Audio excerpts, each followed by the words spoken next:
everyone, and welcome to the Newfane Selectboard meeting. Today is January 17th, 2023. It's 6 o'clock. I'd like to thank all of you for being here tonight.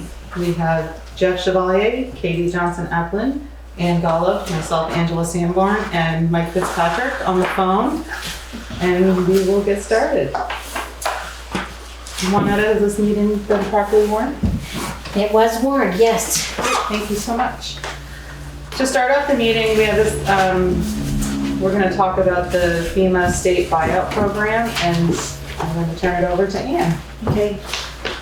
So we have invited Alyssa Sabetto from WRC to join us as well. She isn't on yet, but I'm assuming that she will join us shortly. I wanted to just give a little bit of background about the South Newfane Store and the research that a number of us have done over a period of about 12 years. And then I wanted to talk briefly, there were questions about the gas tanks and the septic system on the property. I wanted to talk about that. And I see Alyssa's coming on now. And I wanted to describe the process that a potential buyout of the property would take. Hi, Alyssa. Hello. Hi, thank you for joining us. I was just giving a brief history on some of the work that we've done on researching the South Newfane Store. So, going back when the store first closed about 12 years ago, there was a group of us that got together in South Newfane, and we held a bunch of meetings with our neighbors to try to figure out what people wanted in the area. And there was really a very strong consensus that people wanted to see a general store and a place with food. So a group of us got together and we tried to figure out how to make this happen. At that time, the property was on the market. It was for sale. We went through the property, Sheila Riccardi and I went through the property with a contractor, and we assessed how much it would cost to just fix up the property to bring it back into shape so that you could run a store as well as being able to perhaps rent out the house. Yeah, I think they're muting us the most. Okay, Maya's on.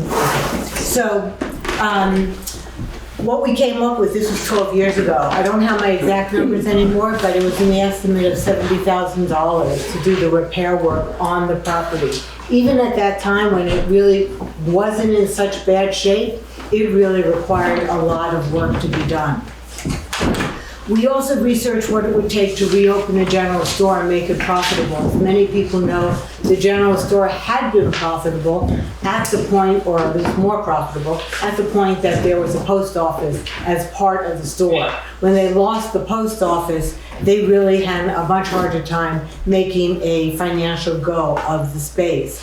Sheila Riccardi and I attended a conference of general store owners up in Warren, Vermont, and we really did a lot of research to find out what does it take to make a general store profitable in this day and age. The economics are so different than 30, 40 years ago, just in terms of funds that a store owner needs in order to break even is so much different. It was clear that what we also then, Sheila, Chris Trevert, Carol Ross, and I went around, visited a number of different general stores. At that time, there was one that had just been started by a community in Shaftesbury. Putney was just trying to get theirs together. Guilford was trying to get theirs together. And so we went to each one of those to find out how they were making it work. And what was really different than our situation was they had more space. They had more room in order to be able to try different kinds of merchandise to sell. And the most critical element that everyone told us about is what made those stores work was, and it was very hard work, but still what made them work financially was that they were able to have an area for people to sit down and eat in.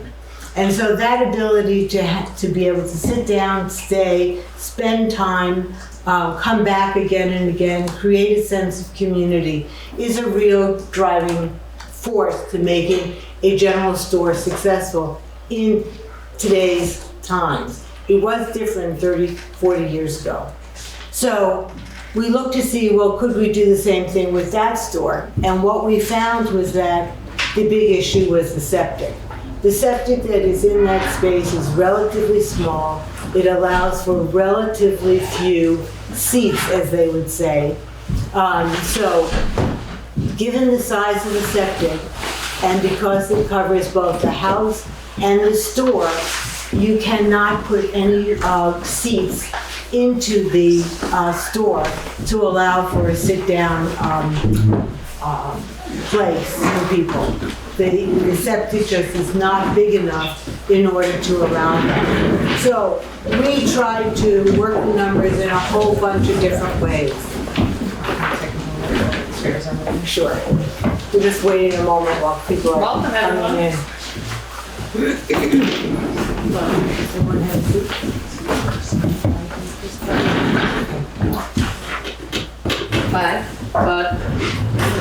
But there's a seat up front.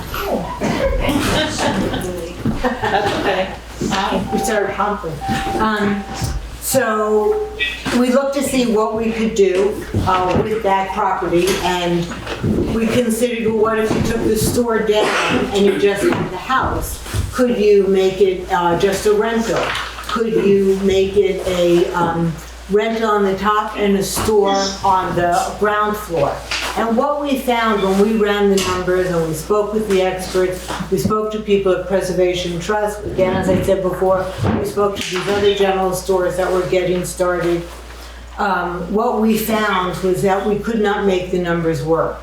Between the costs of purchasing the property, renovating it, if we wanted to do what we really wanted, possibly putting in a larger septic, it's just the numbers did not work. The size of the investment, you could not make a return on your investment. We looked at being able to borrow money. We looked at what grants were available.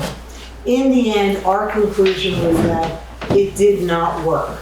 We could not find a way to make it viable in that space with what all the costs were in order to bring it back as much as the community wanted that. And we all wanted it. So we made the decision 10 years ago, the group of us who was looking at this, that it was not going to work. Since that time, the property has been on the market. It has never been sold. It has been abused. It has been broken into.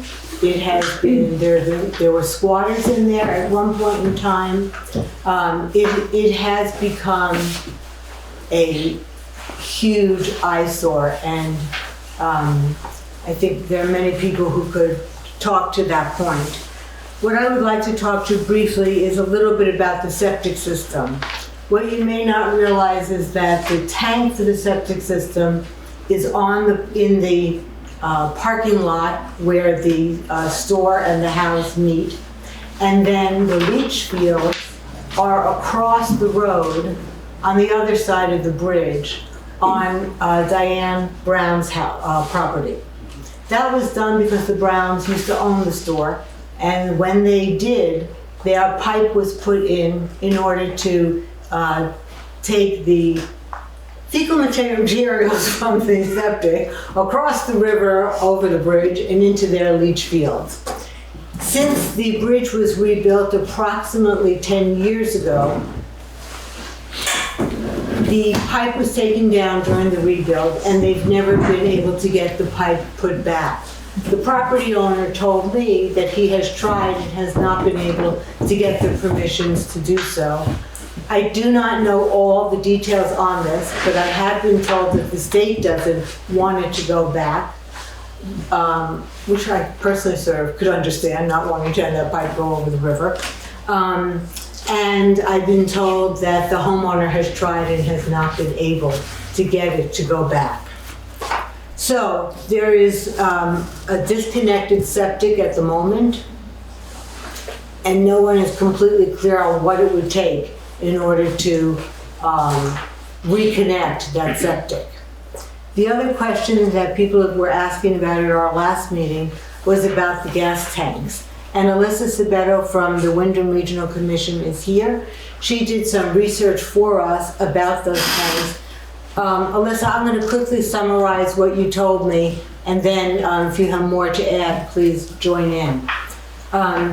There were the tanks that were there in 1991 were found to have contamination around them. They were removed in 1991. A remediation was done at that time. The soil was cleaned and the site was declared solved after that cleanup. New tanks were then put in. They stayed there until 2006, at which point it was decided, I don't know who owned the store at that point, I don't know if that was Lisa Murch at that point or not, but the tanks were emptied and closed.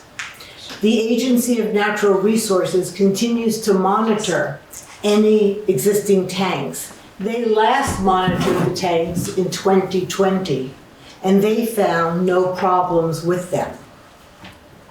So that is where we are today from the most recent inspections and from the fact that the tanks have been emptied since 2006.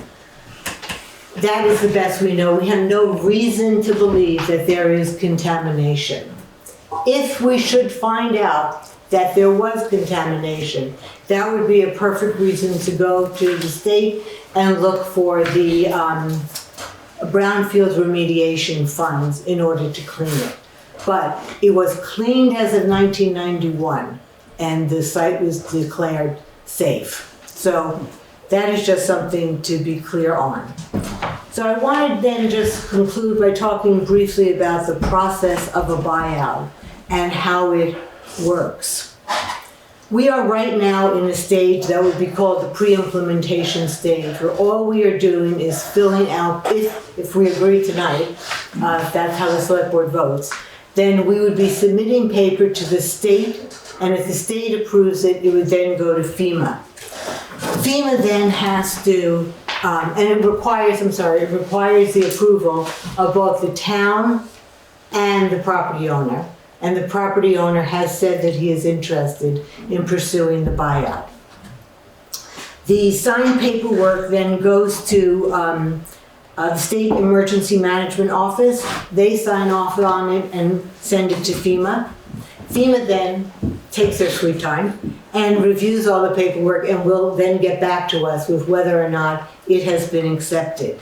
If they accept it, we then begin the implementation stage, and that is doing an official assessment of the property's value so that FEMA can decide on can finalize the buyout amount. It ensures doing tests to make sure that everything we have told them about the property is correct. At the conclusion of that implementation process and all the paperwork that goes along with it, then we move to closing. I want to say the next thing very clearly, and I ask everyone to please understand clearly. The town and the property owner can walk away at any time until we sign on the dotted line at closing. If the day before the closing something were to come up, if some buyer comes and wants to buy the property, then we can walk away with no default. We have until the point we sign off on the closing. Then I just want to quickly mention what will happen if we actually go through with the buyout. If we go through with the buyout, FEMA's rules are that you remove all structures on the property. So the store would be gone, the house would be gone. They would do cleanup of the site, any hazardous materials would be dealt with, everything would be cleared away. The septic tank itself would be crushed in place. They don't actually try to remove it. They would just crush it down. And the goal would be for the site to then sort of return to nature. FEMA is doing these buyouts as a way to ensure the future not needing to deal with with a flooded property. So they would be interested in seeing the property, if they go forward with it, if FEMA agrees to it, their interest in doing so is in order for the property to go back to nature. This is exactly what we have on Dover Road with the properties that got bought out as a result of Irene. So that was the background data that I wanted to give. I would like to turn it over to Alyssa and Alyssa, I know you're here to answer any questions we might have. If I could just turn it over to you if there are any issues or questions you would like to, or statements you would like to make. And thank you for being with us. Thanks, Ann, for that. Yeah, that was 95, 99% there. I would just say, that there, like for the site, it wouldn't just be the structures removed, they would also remove any impervious surface. The goal of the buyout is to return the floodplain to the waterway. So, allowing access for floodwaters lessens vulnerability of nearby properties and removes the hazard from the floodplain. This particular property, in this particular instance of doing a buyout, is a rare opportunity. I just want to make that very clear that this is a rare opportunity because, first of all, it's a 90% covered by FEMA, and second of all, the match is covered through the Flood Resilient Communities Fund, which is called FRCF. That's a state level ARPA funded pot of money, and that the fact that that match is covered is not going to be something you could expect or guarantee for the future. FRCF, isn't necessarily it's not like a pot of money that is guaranteed in the future. So it's just really the time to do projects. And so for that reason, just for the fact that this is 100% covered, there's no cost. The property owner is interested. That's the reason to move forward. There's really no downside to it in terms of the benefit it would provide. And well, I should say for the floodplain and for removing this property that it has issues on it. It's just a way that everybody can be made whole, and the property removed and returned to a natural state. I'm not gonna try and convince anyone. It's not my job to convince you that this is the thing to do. My job is to facilitate the process. So at this point, we've put together the application materials. Things have been sent to the property owner for him to complete, and things are with you guys to sign if you are in agreement to pursue the buyout. As Ann said, there's no requirement. I mean, basically at this point, even if you're on the fence about it, you're not obligated yet. So to proceed with paperwork, to meet this application deadline, to get the FRCF match, and to go for this round of FEMA funding, I'm not going to convince you, but I would suggest that this does, make sense.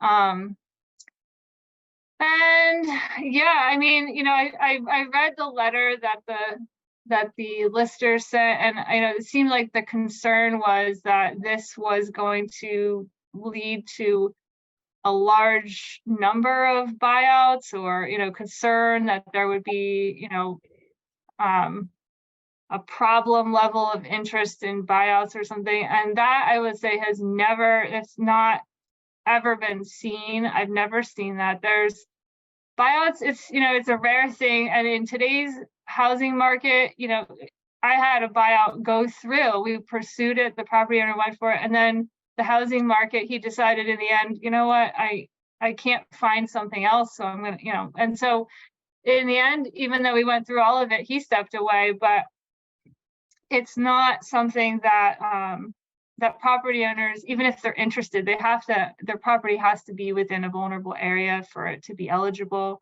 and the town has to agree to want to proceed with it too. So it's not something that could easily become, an overwhelming amount. And it requires the agreement of a number of different parties to pursue one of these, and each individual buyout is always looked at on its own merits and what makes sense for that individual property.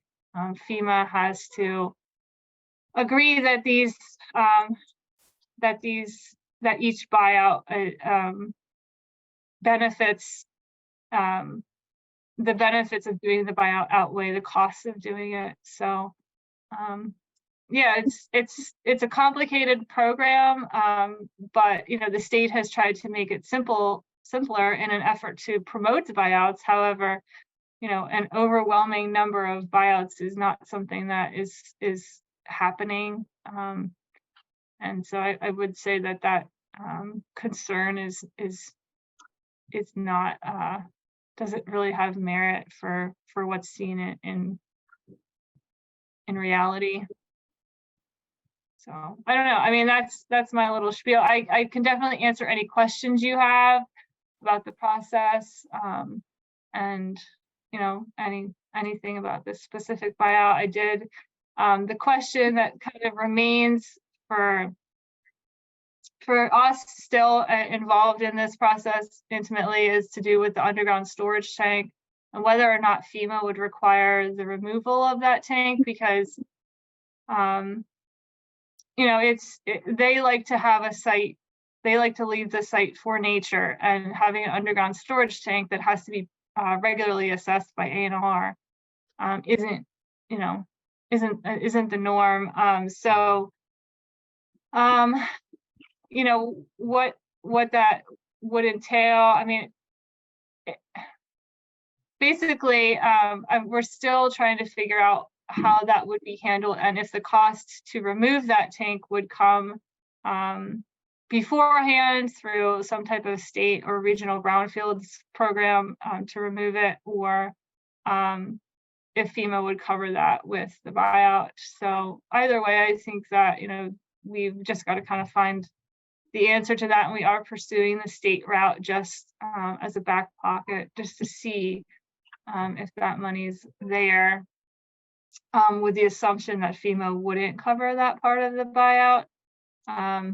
But yeah, so that's kind of just a little bit on that topic. And what did I want to say? Yeah, the town, I was advised that the town should enter into the BRELA program, which is to do with it protects you or it protects the buyer from if there was any hazmat issue with the site. It's like a $500, I think, one-time application fee for that, which would be part of what we would pursue for the brownfields coverage. So once that the town was a member within that, then even if we removed the tank, it's still recommended to go about doing that. And so basically, though, there are some complications with this one, primarily just in terms of that underground storage tank, but we had brownfields staff at WRC and myself that would assist with that and make sure that it was all done easily for the town. And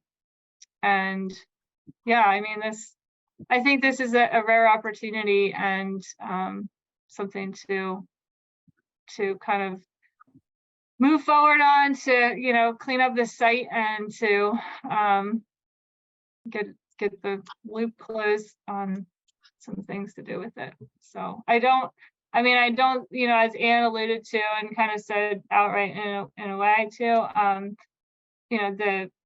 this particular site seems like it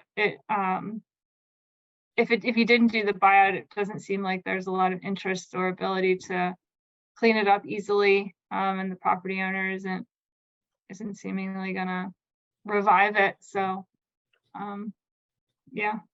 Thank you, Alyssa. This is really helpful. If you wouldn't mind staying on while we continue our discussions in case there are other questions that come back to you. Thank you. Yeah. I'm gonna open it up to questions from the public, if that's all right. Does anybody have any questions or statements? Carol, good evening. So I'm here as an individual, not as the town clerk. Let's make that clear. So my question is, if they remove that gas tank or they leave it there, is there a potential for the town to have liability in the future if people across the street, down the road, whatever, find gas in their wells and can trace it back? Does this $500 program cover the town for that? Because that could be Yeah. very expensive. Yeah, it does. That's what it is. It's like an insurance program for the town to protect against any discovered future contamination resulting from that site. Yeah. Anyone else? Yeah, can I ask a question? Yes, Mike. And then we'll go to Doris. Yeah, I mean, one of my questions is, one thing is, what makes the FEMA on the floodplain was put this place into a thing as a buyout? Say it again, Mike. There's a couple questions that kind of bother me. That's one other question. And another thing is, maybe it's different a little bit, and you just said, the lady from the state just said, one of the reasons they. I couldn't hear him, yeah. We can, Mike, can you speak up? They can't hear us. We can't hear you. Maya, I think some people are on. You need to mute yourselves. Can you hear me now? And that's. Can you speak as loud as possible? You're not muted, Byron. I can hear you. All right, let's try it again, Mike. Can you hear me right now? Yes. All right, like I said, one of the things I wondered about, what makes this property meet the reason for a buyout? I mean, because all the years we've had floods, that's not much flooding. Yeah, they just muted Another thing kind of bothers me, like the lady from the state just said, was, well, they want to make. Well, I'll ask a question anytime. Maya, you're on. Recognized. Maya, please mute yourself. We've got a question that's coming in. I'm sorry if you can't hear it. We'll repeat it afterwards. Okay, can everyone please stay muted until you're called upon? Hi, I'm Doris from the Lister's office. Doris, If you have any Doris, questions we're- about Doris. this whole thing. Doris, I'll get it. What is happening? I don't know. Oh, Doris, you muted yourself. can I just say to everyone to please wait until Or you're. the sound. I'm not sure. I think you tapped when you were moving it. You actually muted it, but you tapped the mute button on the The mic. stereo, I don't know how to, wait a minute, everyone. I just unmuted it. Okay, we have Mike Fitzpatrick trying to ask a question, so if everyone could wait until I call on you, that would be great. All right, go for it, Mike. Sorry, All right, can you hear me now? we can hear I'm just you. going to repeat the first thing you said. You want to know, and you're asking Alyssa, who's with the Wyndham Regional Commission, not the state. You wanted to ask her, why does this property meet the qualifications for a buyout, since in all the years, this particular property has not been affected by floods, correct? Yeah, that's my first question. Okay. Okay, All right. Okay, the answer to that is that it is in the floodplain. The vast majority of this parcel lies within the FEMA floodplain. So just being in the floodplain makes it eligible for a buyout, Mike. Yeah. I understand that part of it. I mean, there's a lot of places like that. Yes. But I mean, that's one of the higher spots. I mean, the way I always looked at it, the water ever get up there, the ones across the river and everywhere else. But one thing that kind of just bugged me, like when she was saying something about this, they like it to go back natural, so the river had this choice, where to go, like for the floodplain. They make it like a flood bench or a shelf. Well, it makes it really bother me more like for that would be the guy across the street with the big place, the big house. We open this up so they got like a place where the water could go, like a floodplain, or whatever they want to call it. Are we going to open that up enough so we're going to jeopardize the houses downstream of it by removing this? I mean, one of the things that probably helps a lot in something like this is the foundation that's in the ground. Acts like, like a dam, like a diversion. But, like I said, it's up high. It's never had any trouble with it. And I just don't see where this really is like a buyout. I mean, in places that got bought out years ago, they all got damaged by the flood. And I don't see where this really doesn't meet that. criteria. Alyssa, do you want to respond? He's also. Sure. Yeah. Yeah, I can respond to that. So, for, I forget if I think it's like 350 or something. There's a threshold point, it's escaping me the exact number, but where a benefit cost analysis is not required to that point. So in other words, there doesn't, and that's a newer thing, but that means that you don't have to justify if your property value lies below that threshold, you don't need to do the benefit cost analysis to justify it with past damage events. So this property qualifies with that exemption. So it doesn't need to have, known experienced damage to be able to be eligible. And then the other thing you said about was, and I meant, the dynamics of the flooding after the removal of the property, that's an unknown. I'm not able to speak to that tonight, but that I'll just say that there will be no change to elevation. There's no proposed re-leveling. Sometimes with buyouts, they do, depending if there's a reason or a need, then they do re-level things to, create flood benches or that kind of thing. But with this one, there's no change to the landscape. It will just be clear and removed and made pervious entirely, and the foundation, everything, it will be as if the building was never there. All right, you remove the foundation and all that. Yep. Yeah, everything goes. Yep, it's a clean site. Yeah, and then they crush the stuff in ground and they just re-level it so it's exactly the level that it would be naturally. Right. Yeah, that's what I'm saying. So you're removing the foundation, which I think sometimes is like it almost keeps the water from going that way. But you're digging within like 3 feet of the edge of that bank on that one foundation to remove it and fill it back in with all those materials. I mean, I don't know. It's just, I don't see where that really meets the criteria. But then again, too, who determines the cost, the value of that property to buy it out, Like I said, everything else got damaged before. This isn't. I mean, this guy comes up and says, I want $250,000, and they just come in and hand over the $250,000. No. They come back and say, well, no, we're only going to give you $90,000 and we'll remove the house, Mike, let me tell you how they come up with the value. The town has to go out and pick 3 real estate assessment people to come and do an appraisal, and then the town has to choose the appraiser that they want to go with, and then that person comes and does an appraisal of the property.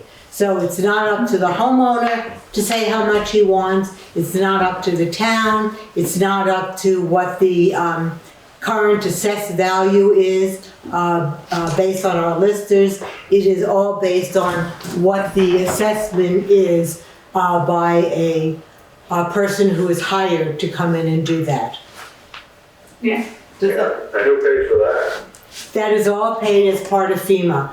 If you get the buyout monies, they pay for the appraisal, they pay for the removal of the structures on the property, they pay for the clean up. It is a good deal. Well, we have some more questions. I'm gonna go to Doris, then Maya, then Dan. Did you have your hand raised? No? Sorry. Thank you. Doris, The man next to him. Thank you. oh, and then Bud.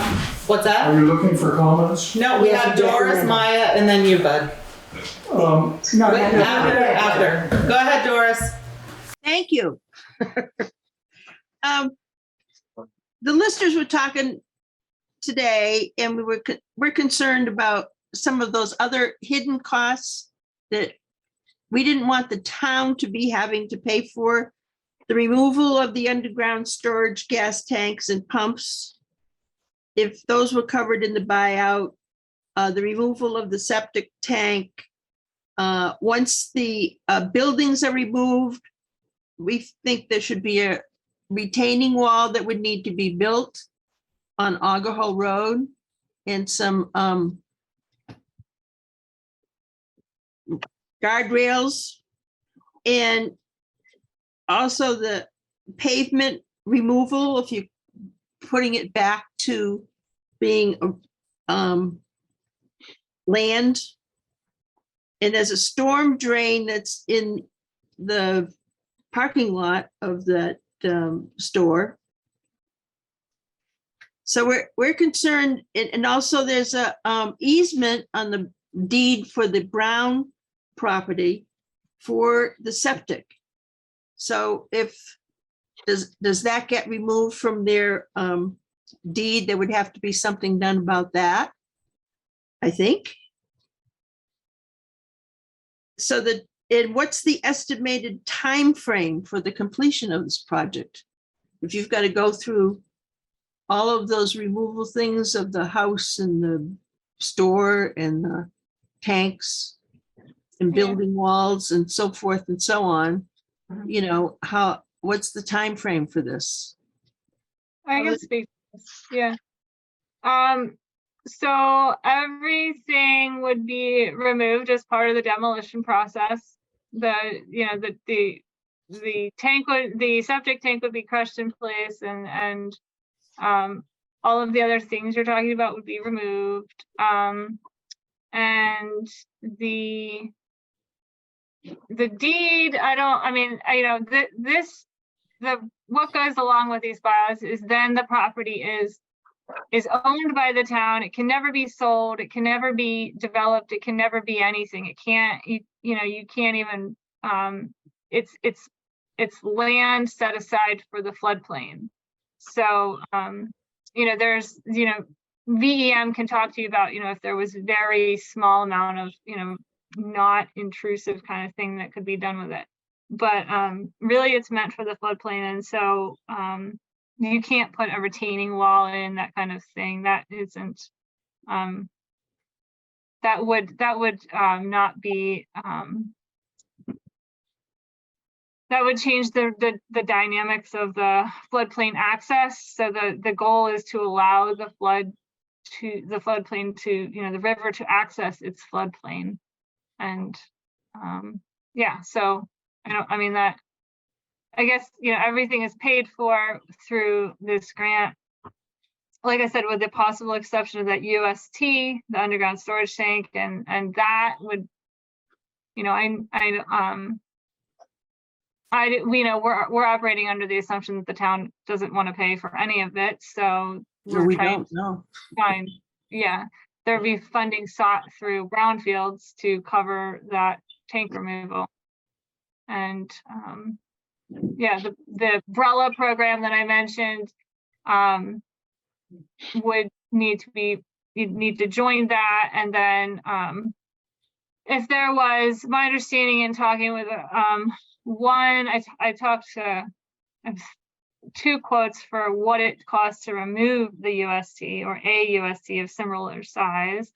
And, the one woman who I spoke with said that there's testing conducted as part of every tank removal. It's just a standard practice. So it would understand whether there was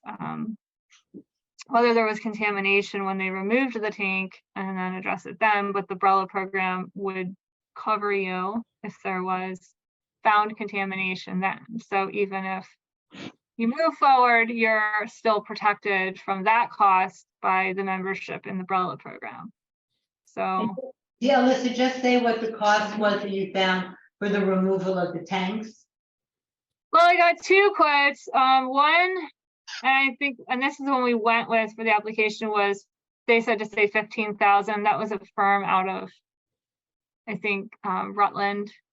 And then another firm out of up near Okemo or something, I don't know, up there, said 6,000.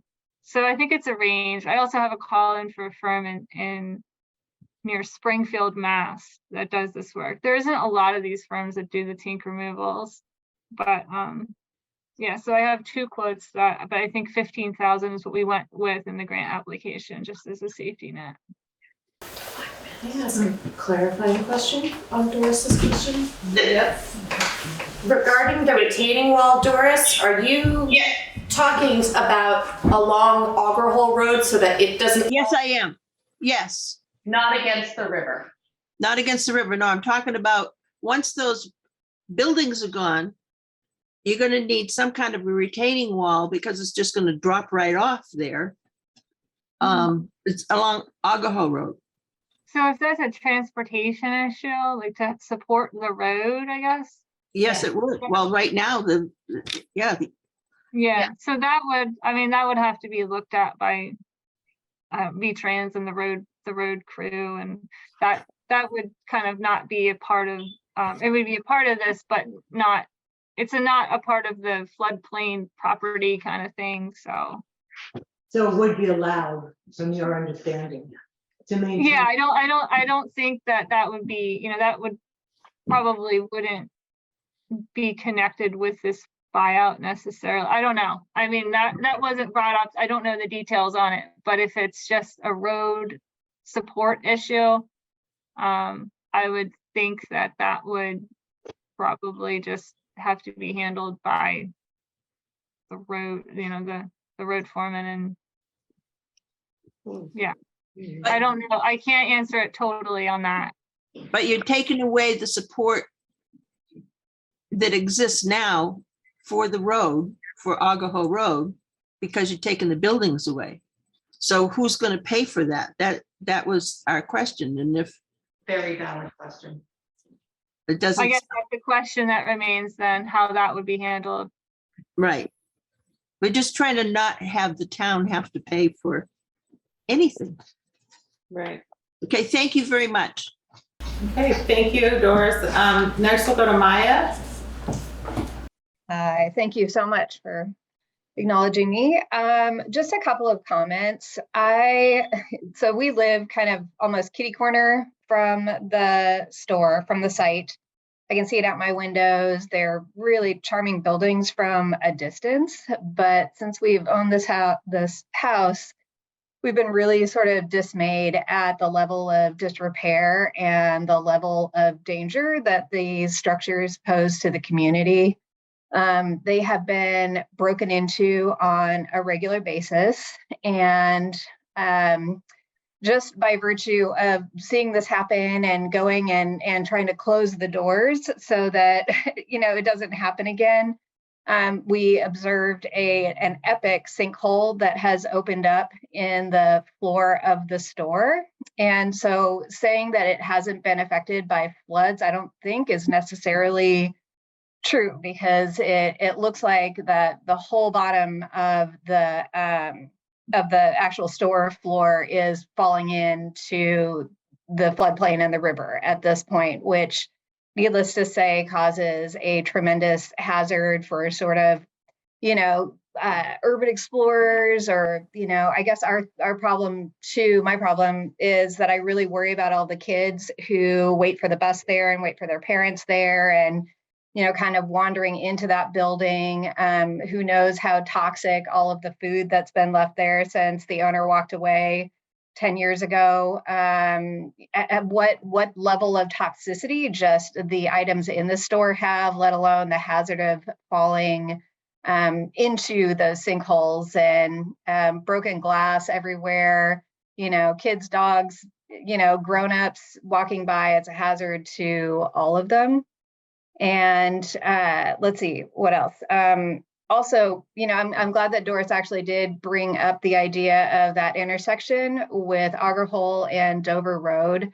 The way that the buildings are positioned on the site right now actually really scares me. People blow both of those stop signs all the time, and you can't see people around the corner. For me, I'm, headed toward Williamsville on Dover Road, and I can't see around all of the structures to see if a car is coming. And, frequently people will blow through that stop sign and I have to slam on my brakes, which I wouldn't do if I could see them coming. And, in the winter, it just ices up right in front of the store just before the stop sign. And, frequently as you're coming down Auger Hole, that's a place where you sort of slide. So again, being able to have visibility around that corner would be super, super awesome as well. And then just one last thing, there have been squatters in that building that have wreaked havoc on both the building and the community. Suddenly there was this tremendous sense of sort of fear that was happening here, and items were being stolen. And, you know, I'm not blaming the property for that, but it was kind of a magnet. And at one point there was somebody that was that we had spoken with who was shopping for a home in the area that was really concerned about the property and the fact that it was such an eyesore, and they immediately sort of identified it as you know, a place where squatters might hang out. And we had to tell that person the truth, that that was something that happened, and they actually unfortunately chose to buy in another community that didn't have a blighted property like this. So those are my comments. Thank you so much, Maya, for your comments. Now we'll go to Bud Bergman. You had something to say, Bud? Did you want to speak? Yes, comments are welcome. Hi, some of you know me. I'm Bud Bergman. I live in South Newfane since 1995, and I own the property across the street from the general store, both in the middle of the village and on Auger Hole Road. I think it's fair to say I probably know as much about that property as anybody. I'm an architect. I've spent my entire life building and redeveloping and renovating buildings, and I've looked at this project a few years ago with some neighbors. I've looked at it with the Preservation Trust. I've looked at it for myself, and I have to say, if anyone would want to save this building, it would be me. I renovated all 4 buildings on the property that I own or did own across the street, but this proposal is a wonderful idea. I completely support it. It's a great opportunity to clean up what is truly a blight on South Newfane, and I just can't say enough in support of this. Even though, you know, in another time I would have tried to do something else, but I know how the septic system works. I know how the property works. I know the buildings. And the building should have been condemned long ago, frankly. So I just want to say that I am completely in support of what Ann described and what the Wyndham Regional Commission can do. I think it's an opportunity of a lifetime for our little village, and it will have a wonderful effect on the village. So anyway, good luck. Yes. Kristen, sorry. I would, oh, stand up so you can see.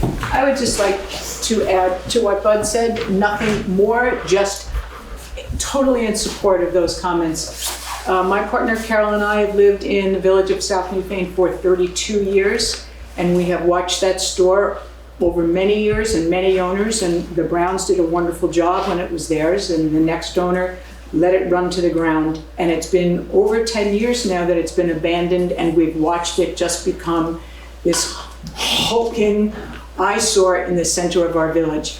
And, you know, I came in just as Ann was describing the group of us that years ago did a lot of work going around the state, meeting with other communities who bought their general store to run it as a community project. And like Bud said and Ann said, we did the numbers, we looked at it many different ways, and it's just not feasible. And that was then. And given now and what's happening with building costs and renovation issues, it would be, I think, impossible to do anything else with that building.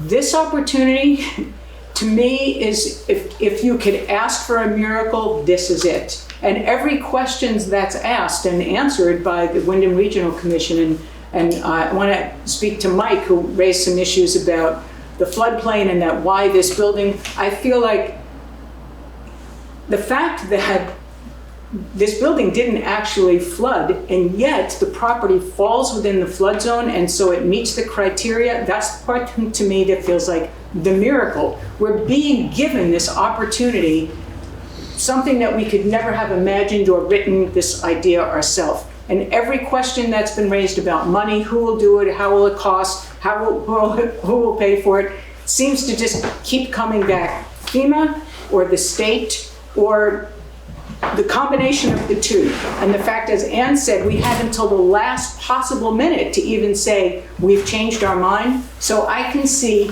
no reason that we wouldn't go forward with this with 100% gusto by the town and everyone in it. As a resident of South Newfane who dearly loves my community and my village, we have felt held hostage in many ways by this building, seeing no way to move forward no matter how many different ideas we've tried. And I am so grateful for Ann and everyone who's worked on this, the Wyndham Regional Commission, Bud, for all the work he's done over the years, that maybe this is our chance to make a change. So if I could vote 1,000 yeses, I'm voting 1,000 yeses. Thank you all. Thank you, Chris. Dan DeWalt. Hi. I'd like to also second what Bud and what Chris said. I also live in South Newfane. And I would just like to add, if we don't do anything to this building, future squatters may or may not show up. The idea of it being set on fire is a very realistic idea. And what the cost of the town would be for that, the current owners made it clear that they are not interested in maintaining the property. If that property were to burn, we would either look at a burned out mess for another 20 years or the town would incur costs to take care of it. So, but I think these guys have made a great case. What I would say is, with respect to the retaining walls, two things. I have a clarifying question and a comment. The store itself doesn't participate in any way as a retaining wall to the road. There's a bank and there's nothing, the store doesn't do it. The foundation of the house, the basement foundation of the house, is essentially a retaining wall. When the house ends, there's also a retaining wall which goes out to the stop sign, tapers down. So my question for the Wyndham Regional is that retaining wall, which is separate from the house foundation, would that be also destroyed and removed, or would that be left intact as a retaining wall for the road? And with that consideration, would there be a possibility that the foundation, just the wall, if it's, I have not, it's like temptation, I haven't gotten in that place. So I don't know if it's concrete or concrete blocks or poured concrete, but would it be possible for just that single wall to be left as, because obviously we will have to have some sort of retaining wall if the house disappears. But it's only the house, it's not the store, and there's a separate retaining wall. So would that retaining wall be left alone? And is there any possibility that the one wall of the basement of the house could be used as partial retaining wall? I would assume that the retaining wall that's already part of the road is part of the road, not part of the property, but we could ask Jay about that. Or Alyssa, do you have anything? Yeah, I mean, I would say that upon learning this stuff and the connection between that retaining wall and the road, that, yeah, engagement with Jay on the road safety and, what, if anything, needs to stay with the demolition, that would be decided upon with Jay beforehand. And they're not going to take away something that doesn't need to be taken away if it can be retained, and that, those kind of agreements can be made beforehand. This is, it sounds reasonable that something that isn't going to, that it sounds reasonable that it would be retained, what's necessary to support the road. I have to, that would have to be cleared with FEMA. FEMA would have to be made to understand the situation. And, I think communication with Jay on that would be helpful to lay it out in detail and just kind of make sure that everything's in agreement, and including any demolition contractor understands that specific detail of what stays and what goes for that immediate area. Great, thank you. I'm gonna go with Peter and then you in the back. Joe. Peter?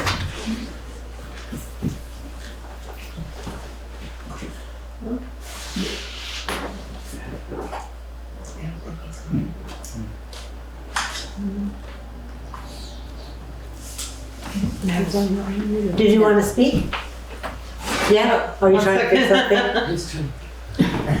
Keep going. All right, Jen?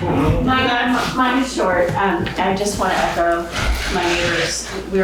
There's some. Can you stand up? Yes. Yeah, there are a few others of us from South Newfane as well. More the Brookside, a little further west, the Brookside folks. But we drive by it multiple times a day and agree with our neighbors. As sad as I am about the history part, that is long past, unfortunately. It makes me sad that it never could come back, but it's really time to take it back to nature. And this opportunity seems, like you've said before, such a special godsend, and we should take it. Thank you. All right, Peter, we're back to you. Did you want to say something? Oh, We have no volume from that. He's funny. Yeah, I'm mute. Oh, there you go. My mute off now? It is. It's your turn. Okay. I just had a quick comment. Myself, I'm a new resident in town, and my partner, Violet Cannon, and we're totally in support of this opportunity to handle that building. Seems like it's beyond its heyday, and fully in support of moving forward with this proposition and seeing if we actually qualify. Great, thank you so much. I'm gonna take a moment and read a letter from. Amy has her hand. Who? Amy W. No, that's the cursor. Oh. Sorry. We received an email on Thursday, January 12th from Alan Darling. Dear Select Board, I've lived in South Newfane since 1992. Although I loved it when the store was fully operational, it has never seemed to be financially viable, even when the building was sound. The building is no longer sound. It is now a dangerous building that would require well into 6 figures to repair. In addition, the gas tanks eventually will become an environmental hazard. The buildings no longer have a real value and add nothing to the town's grand list. The property could not be sold for the current assessed value. I am skeptical that anyone would buy it for any price, as it has no place to put a septic tank. It is also a risk should there be another flood, and it is even a risk at present without a flood, as it could collapse at any moment. It is not structurally sound. As to this creating a movement for others in the area to have their worn and tattered buildings torn down and be given a payment for them by the state, this is a unique opportunity. It is in the center of a village, creating an eyesore and a potential physical threat to all the homes in South Newfane. In addition, its location is unique, being very near the confluence of the Marlboro Branch and the Rock River, and also adjacent to the recently rebuilt bridge that crosses the Marlboro Branch. I'm in favor of having FEMA and the state funding the removal of the building, which would allow it to revert to either a park or walled state, parentheses, a simple park where the green would be nice, but I'll leave that discussion to others. Best wishes, Alan Darling. Okay, do we have any other comments from the public? And should we ask Katie? I have a question about what the town is capable of doing to groom the property in the coming years, because we have no public works, we have no groundskeeper type person on our payroll. And we have the other 3 properties along Dover Road that are also eyesores because no one has cared for them for the last 10 years since they've been raised.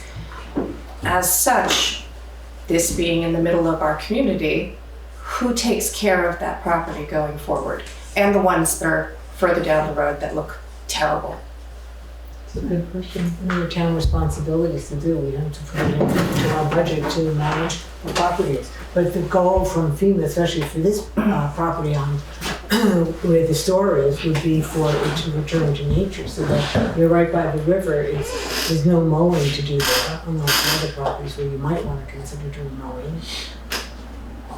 Unless it gets too high and you can't see, and then the town would take care of that when they do their roadside mowing. Right. Yeah, the intent is not for it to become like a grassed lot. The intent would be for it to go back to a natural state. Do we want trees?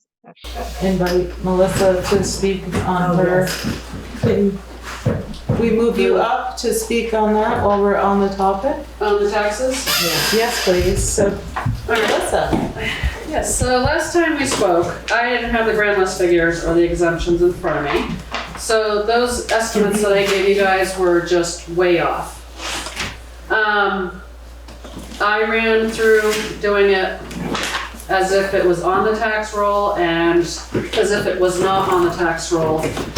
So for a $100,000 house, the difference with it being on versus it being off the grand list was 49 cents. And then I did a $200,000 house, and the difference with it being on versus it being off was 99 cents. And that's just for the municipal tax rate. I didn't do the education because there's no way of really calculating that the way the state does it, and they compile their grand list or what they're even gonna have next year. So it's not gonna affect much at all for the taxes for anybody. Great, thank you for doing that. Yes, Dan.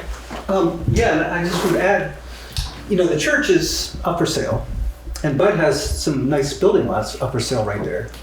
And I would imagine, and what Maya has already attested to, people coming to look for a place to live are not too excited to live next to a fire hazard eyesore home for vandalism. So if we remove that, I think we increase the chances of the church getting a meaningful sale. We increase the chances of people buying those building lots, which would actually add to the grand list. Thank you. Okay, any other further questions? I think, yes. Hey, I live in Williamsville, not South Newfane. I didn't come to speak on this, but I will say that I've seen other communities with FEMA, like flooded, like decrepit buildings and flooded buyouts, and you can see places where there were, the FEMA buyouts, where the buyouts, and they're raised, and it will depend how the town decides to manage wilderness. But in a near area where homes were just abandoned and left to rot, and this is like, however many years we are after Sandy, and the difference between the there it's grass because that's what was there before versus the ongoing decrepit lots is really striking when you factor more time in. If there's not another plan for the site, the buildings only get scarier and more expensive relative to the wilderness or return to nature. Yeah. Thank you. Any other questions on this topic? Yes, good evening. No questions, but just more support. Okay. Please. I think we're all in agreement. We would like to see something done. I live down the street. I pulled into the parking lot one day to use my cell phone, the parking lot of the store. And for the first time in 22 years that we've lived in South Newfane, I sat there and I looked at the building. I was afraid to sit in the parking lot. I looked at the open doors, I thought about the squatters, and I pulled out. That's not a good feeling in South Newfane. I've never had it before. So please, and thank you, everybody, for all the work that's been done on this so far. Thank you. Yes, Carol? No, actually, it's been said what I was going to say. Okay. In total support of the project. I think we really talked this out. Have we received any paperwork back from the owner? No, not yet. But I would like to make a motion that we re-vote on the issue of the town. I would make a motion that the town support the buyout of this property and that we have paperwork that needs to be signed by the town. I would make a motion that we authorize Angela to sign that paperwork as the chair. And the question that has been brought up about the retaining wall, I would be happy to work with Alyssa to contact the state to find out more information about that. And I would urge people to vote in favor of moving forward with the reminder that should information come to light later that makes this look like a bad deal for the town, we can then walk away. What we are really voting for is to move forward. And that's really on the paperwork in order to find out, first, will FEMA even accept the property? And then if they will, then figuring out all the details of how the buyout would actually work and the monies. And then when closing day comes, if nothing has arisen as a red flag, then we can go forward with the closing. But It's a process that allows us as a community to change our minds if conditions change to make that a sensible thing to do. So I guess my motion is to vote on this. Okay, so Ann's motion is to move forward with the paperwork on the buyout of this property. Is there a second? I'll second. Any further discussion on that motion? Okay. Ready for a vote? All those in favor say aye. Aye. Aye. Aye. Mike? Now, this is just to look at it to see if it'll be approved by everything. This is to move forward on the paperwork issue. On the town signing the paperwork. Yes. To send it to FEMA to see if they would consider it. Well, I guess I'll vote to look at it. So, all right. Are you voting yes? I'll vote the yes to go ahead and get the paperwork. Okay. This doesn't thing to do anything. Yeah. Right, exactly. And then there's a motion that Ann made for me to sign the paperwork. Is there a second? I'll second that. Any further discussion on that? Hearing none, all those in favor say aye. Aye. Aye. Great, the ayes have it. I'd like to thank everyone for being here tonight and discussing and sharing your comments, cares, and concerns about this topic. I appreciate it. And everyone online for participating by Zoom. I'd like to thank Ann for her statement at the beginning and for Alyssa from WRC for being here. Thank you so much. Thank you. Thank you. We'll be in Thank touch. Yeah, sounds good. And I would just say, make sure that you stay on top of the property owner so that he gets the paperwork signed in time. Exactly. Yes. Will do. Thanks again, Alyssa. You've been great. Yeah, thank you, everyone. This was great news, so glad to help out. Thank you. Me too. I'm Kate. It's okay, we're taking an intermission while you exit. That's not a problem.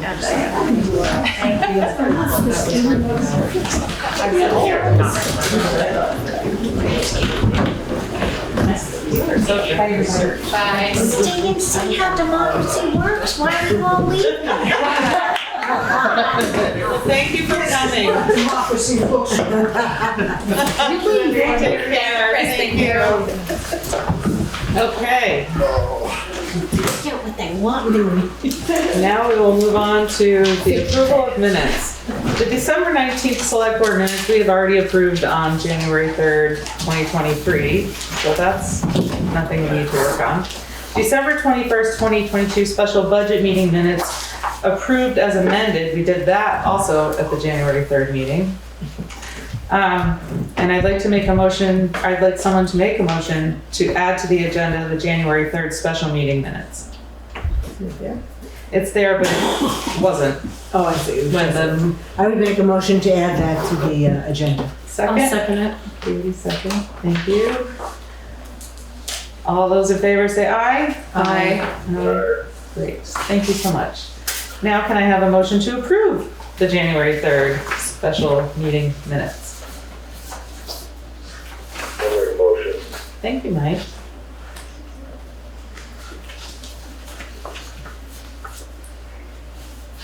I second. And second, thank you. Any discussion? Hearing none, all those in favor say aye. Aye. And a motion to approve the January 6th special meeting minutes. I make a motion to approve. Is there a second? Second. Thank you. Any discussion? Hearing none, all those in favor say aye. Aye. The ayes have it. All right. Jay is not here tonight to do his report, so I offered to read it for him. He had another meeting to be at. So here is the road foreman and road commissioner's report for January 17th, 2023. Number 1, we have one more repair on South Wardboro Road to put out to bid. If the weather cooperates, I will try and get it written up by the end of the week. Number 2, the sand salt shed group is planning to have a meeting to go over the cost. Number 3, the Depot Road box culvert is ready to bid, but cost estimates are more than what we have for money. 4, I have attached the draft design for the Loop Road box culvert. And 5, there's an access permit to approve on Cemetery Hill Road. Chris Williams and I have looked at it and have no problems with it. Any questions you may have for 1 through 4, I would ask that you write them down and we can address them when he's here at the next meeting. I did talk to him today and he did confirm that he has no problems with the Cemetery Hill Road permit, and if we can have a motion to approve. This is for an additional driveway? Yes. You make a motion? Yeah. Thank you. Second? I'll second it. Any discussion? Hearing none, all those in favor say aye. Aye. Great. And is there a motion to approve the road foreman and commissioners report? I make such a motion. Would you like to second, Mike? Sounds good. Great, thank you so much. Any further discussion? Hearing none, all those in favor say aye. Aye. Aye. Great. And Juanetta? Yes. We already did it. You're approving this one? We did approve it. Yes, Mike made the motion and Katie seconded. Everyone said yes. And we'll sign it when we do favors. Okay. Thank you. Thank you. And now it's time for your report. Good evening. On your seats. In order. All right. Newbrook News is asking for a status update on their request for $3,000 for ARPA funds. This was requested at the November 7th Select Board meeting. That was to process the Newbrook News for 2 cycles until their funding would come available through the budget process. Okay. I've been working on the town report. There is an issue that limits the completion of the budget process. The wages and benefit information was not shared in an open meeting. The select board was an executive session on the December 12th meeting. I recommend that the select board make a motion to approve the figures for the budget. I also need to be given the vital information to complete the projected 2024 budget process in the NEMREC program. The articles for the 2022 town meeting warning needs to be approved and a motion to sign to be made. And I have those in your packet as well as a copy to sign. Thank you. I only need 2 committee or officers' reports for the town report. And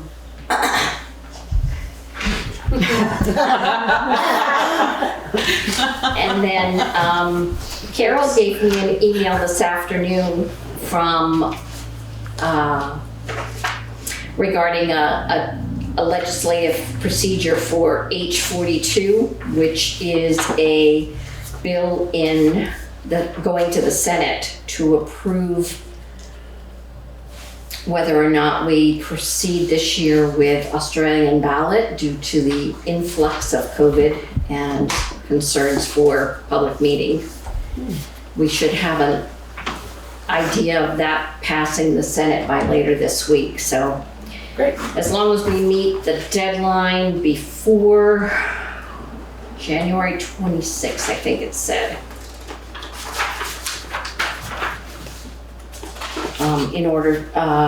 January 26th, in order to have the 40 days posted for the warning, whether we do Australian or in-person meetings.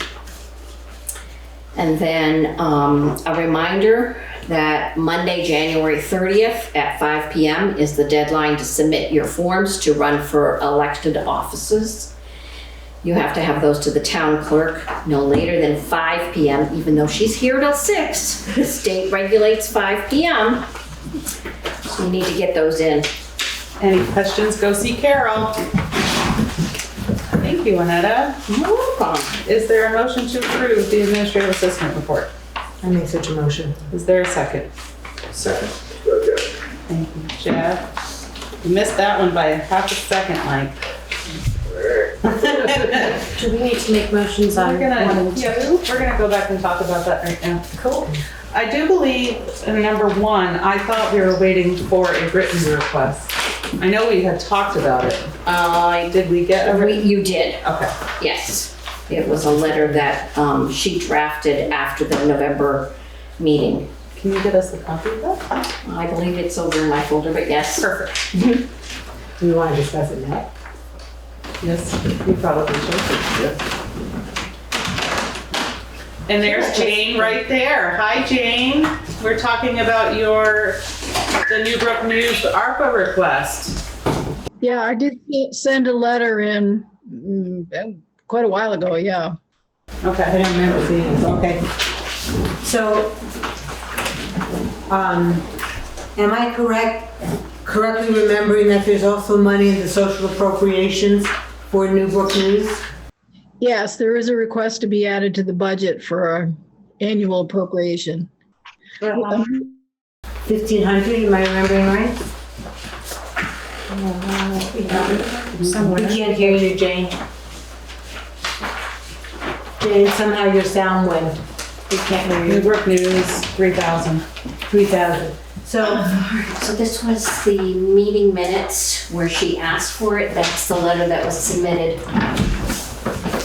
So here's my personal opinion, that the social appropriation is for $3,000.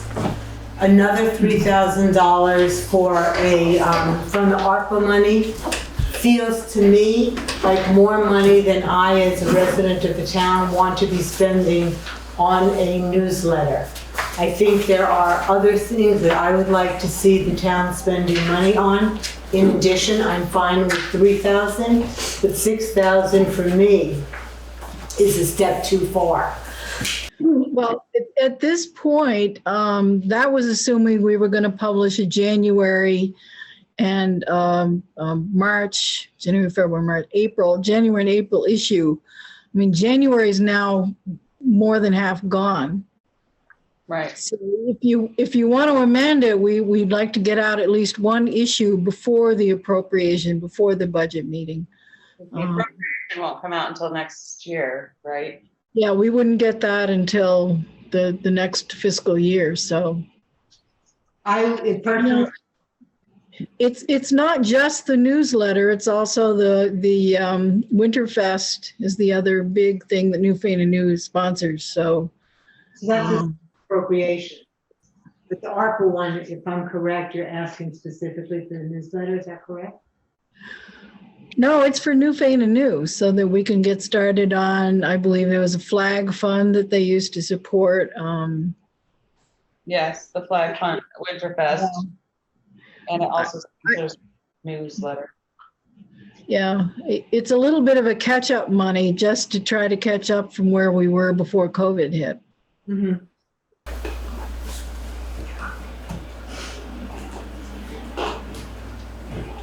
How does anyone else feel? I understand the time gap issue and that that's real. I guess one thought I would have would to amend the social appropriation, if it's not too late to do that, to 1,500 and ARPA for 1,500 for a grand total of 3,000. So then the ARPA funds could be done immediately. And then the social appropriation monies would come later in the year. Yeah, I'm not sure that I can amend the social appropriation request. Has that already gone into the budget meetings? Can we still, It's there to vote on tonight. It's there to vote on tonight. Okay. I can make the adjustment if you need to. Okay. We can make the adjustment if we need to, if that is the decision, says Melissa. How does everyone feel? Be aware that we were publishing 4 issues a year. Each issue costs $1,500 to publish. So our actual annual budget to actually publish it is $6,000.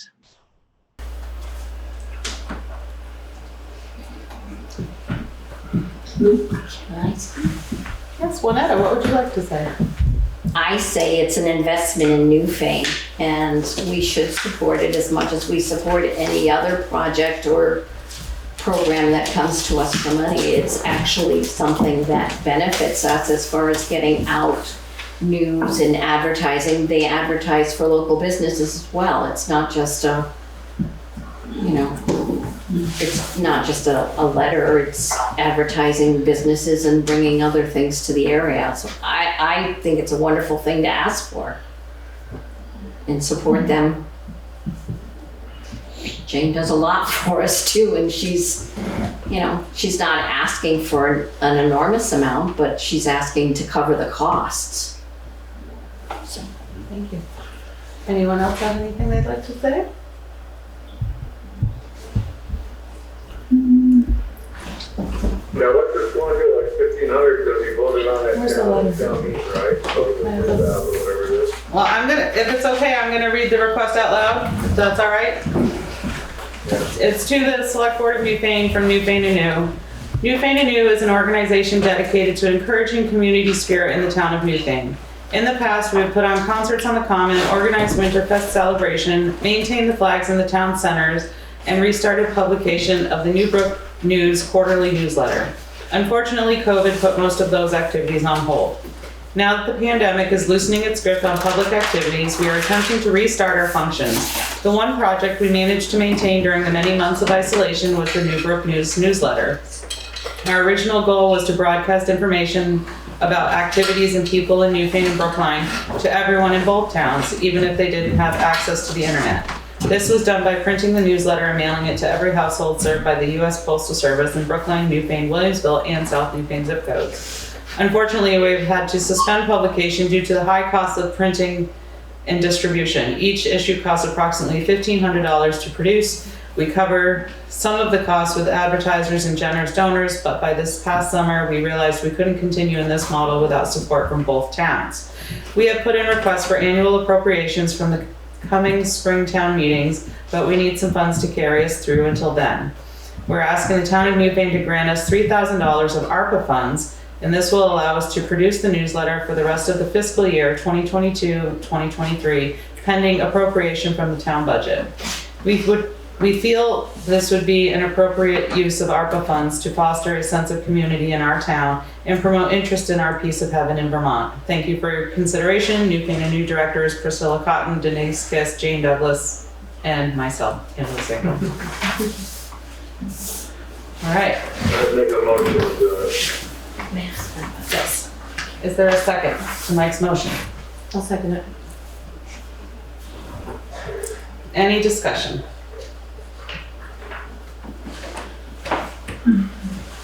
Hearing none. All those in favor say aye.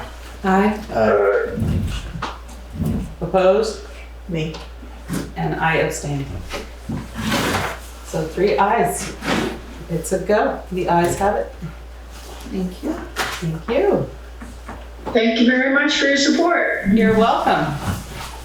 Thank you for providing the letter and the information. Renetta, would you get me a electronic copy of the letter so we can get it to Donna and put on the website? Of this? Yes. Yeah, okay. Or I can send it to Bauman. For the ARPA. I want to tell them how to make the amendments to the website. Okay. For the ARPA project. Correct. All right, so that was number 1. Number 2, we are voting on the budget in old business, so that's good. Do we want to do the articles for the town meeting warning now, or do that after we do the budget?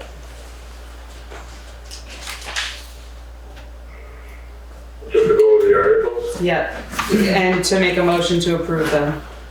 Aye. I'd make a motion, I would go for the articles first, then the budget. Under old business? Yeah. Yeah, you gotta go down through the articles, you just gotta approve what they put in for articles, and then go down the budget, right? Yes, Jane. Can I put on my other hat and request as the planning commission, we have asked for February 23rd to do the public meeting for the floodplain and river corridors bylaw changes, zone changes. I understand Ken Esty talked to you, but he sent me an email asking me to verify that tonight. Can we do that?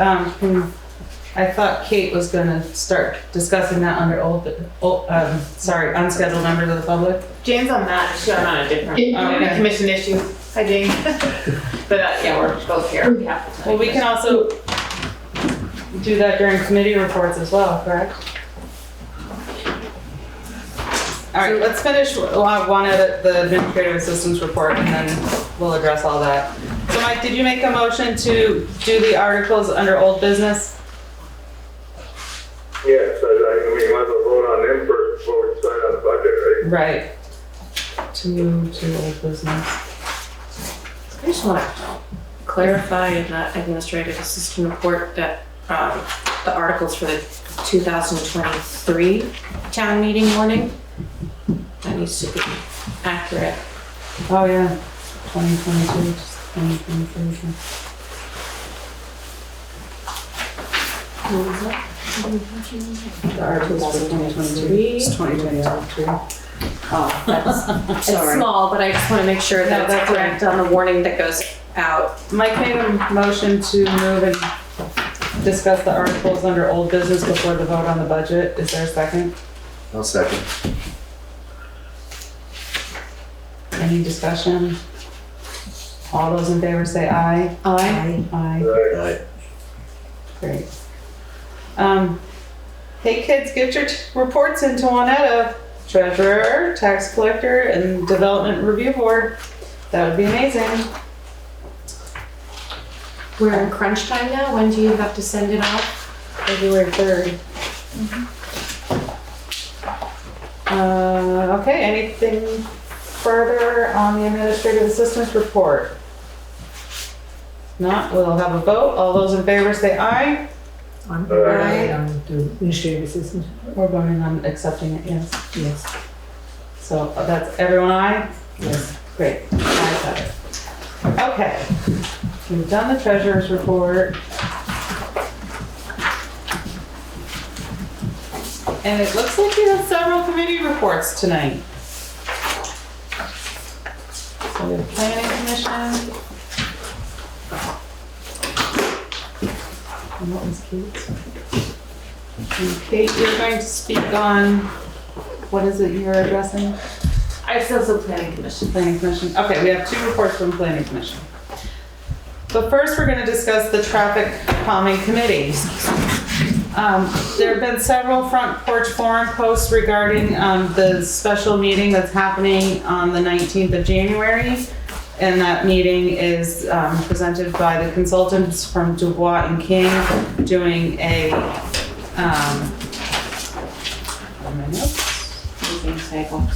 right, the Newfane sidewalk scoping study. The Incorporated Village of Newfane had a subcommittee of a traffic calming, and they looked at and asked V-Trans for a road safety audit to address the safety concerns along with speeding and pedestrian safety along the Route 30 corridor in the village. This started early summer of 2022. The audit was done, but I'm sorry, it started the fall of 2020, and then the consultant started early summer of 2022 and did a walk through the village, and that's how that was all going. And there was a member from the Selectboard, the village trustee, road foreman, Wyndham Regional folks, V-Trans, and consultants from Dubois and King. And what they're looking at is where to put where to upgrade sidewalks, and if they need to have new sidewalks, and where to put crosswalks so people can safely cross Route 30. So that's what that is for. And there are additional grants for the other villages, and that is where we have the new Newfane Traffic Calming Committee that was formed. And we had discussed having the focus be on Dover Road and Williamsville and South Newfane. And Katie, do you have anything you'd like to address from the meetings you had? Just that everybody really understands that the new townwide traffic calming committee that has just formed is not part of this. This is something that has been ongoing for longer than I've been on the select board, from the initial inception or start of the process, which I think people fail to understand unless they're involved in trying to get stuff done with the state, how long that process takes and all of the steps involved, and how incredibly, like, I just need to reiterate how incredibly slow this process moves. We in the Traffic Calming Committee have only had one meeting. Our next meeting is January 31st here, and we will be hearing back from reports of people who've been doing some extra research on the side, and reviewing what the current speed signs around town show us as data for average speeds. That's the first step. And I know we have, one person was going to review what other traffic calming committees previous have done, so that we're not repeating stuff that has already been done. So that's something that we're all looking forward to hear. Now, hopefully we can get to a stage down the pipeline, maybe this year, I hope, that we can actually make some forward progress. That would be terrific. I know the people of Williamsville and South Newfane are very concerned. And we hear you. And we're moving. Process has started and it's going forward. Is that meeting at 6 p.m.? It is at 6 p.m. Tuesday, January 31st. If I can add two things to what you said, Katie. One is that in the budget planning that we did, we put more money in for the sheriff to increase enforcement. We did. And so that is another piece. Granted, that doesn't start until the new budget kicks in July, but that is a significant piece to try to address the speeding issue. And the second thing is that from all the prior research that we did last year when we were holding the meetings as part of the Selectboard, we found that the same monies that the Village of Newfane got from VTrans is something that can be applied for Williamsville and or South Newfane. Yes. And that was something that VTrans had said to us. They said they had previously done reports, and I think it was 2019, if I remember correctly. Yes, they wanted road safety audit reports. Right, and they wanted to see those recommendations responded to before they were willing to talk about doing another grant similar to what was given to the Village of Newfane. So I think those are all the things that the committee is taking on. So I think we're actually, I know government works slow, but we are taking on all of those steps that can be taken on at this point. And the focus of looking at the road safety audit for Dover Road is really important to put first on the list for the committee so that the attention can go there, since one is already being worked on this side. Yep. Does anybody have anything about traffic safety committee? Okay. Planning Commission. Kate? Jane? Who would like to go first? I think we're probably going to talk about the same issues. Go ahead, Kate. You're talking about the meeting on the 23rd? Yeah. I'm talking about slightly different stuff. Go ahead. Right, go ahead. Okay, I'll go ahead. Jane's going to talk about the meeting on the 23rd. I am here to put a plug in on behalf of the Planning Commission. It's not our program, but we're trying to make sure folks know about a state program that is about a window that's about to close for ARPA funded, like state is giving ARPA funded grants for low and moderate income property owners to rehabilitate failed septic and wells. And I haven't seen a lot of publicity about it, so at Ann's suggestion, we're also here just to make sure it gets on the record for the handful of us who are left, that people know about it and be passed along. Beckley in the library has offered to help people who want to come in and do the form online in library computers. or with just like little guidance walking through it. And she's just put up some posters, like printed out a couple of the flyers. It can also be done by phone if folks don't have it. So it's not, it has nothing to do with the planning commission other than it sort of dovetails with work we're trying to do and helping support housing here and our neighbors. So wanted to make sure folks know about it. Wonderful. Is this ongoing or does it have a deadline? The window closes the end of January, which is why I'm here making noise about it again. We posted it on Front Porch Foreman. We'll continue to do that, but just, you know, even if one or two people can use it, that would be, I think, great. I think it's competitive, but it's not a first come first serve, so folks should try to fill out the application right through the end of that window. And I can forward links or want to spread them around. I have no connection with the program other than like, we know it's out there and it's waiting for folks to take advantage of.